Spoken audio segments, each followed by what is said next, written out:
Elephants are so different from us anatomically that you would think there would be very few parallels, and yet the more we learn about elephant society, the more parallels we see. They seem to have very strong social bonds. Females stay in their family groups their whole lives, and the males will stay in their family group until they become teenagers, and then they'll move out and they'll hang out with other males in what's known as a bachelor herd. The calves get raised by their relatives as well as their mums, so sisters, brothers, aunties, cousins, grandma all contribute to the raising of the calf, much like we used to.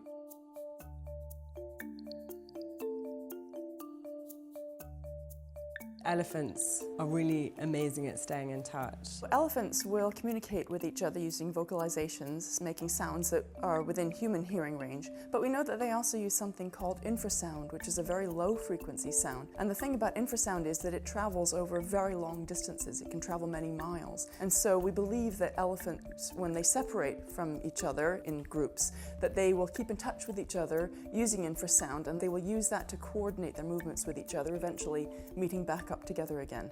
For us in the Western world and in big cities with so many people, loneliness is a problem, it's a massive social illness. The behaviour of elephants suggests that they are aware of death and that they do grieve and show emotion when members of their family die. And they also show interest in the remains of elephants that they might not have known. And I quote someone called Kyle Owens, who was working in Burkina Faso in 1986. He witnessed a remarkable scene while watching a herd of 8 elephants with a tiny baby. He saw that the baby was ill, and throughout the morning the mother tried everything to raise the calf to its feet. He says that at dusk he returned and the baby had died. His tiny body was barely visible as the other elephants had covered him with dirt and grass and leaves.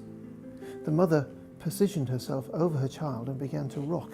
Occasionally, other elephants would stroke her back affectionately or intertwine trunks, but she continued to rock as darkness fell. So like elephants who grieve, it's normal and it's very common and it's something that we're all going to experience in life. Even though you have to go on without this person in your life, you can live through the memories that you've had over the years.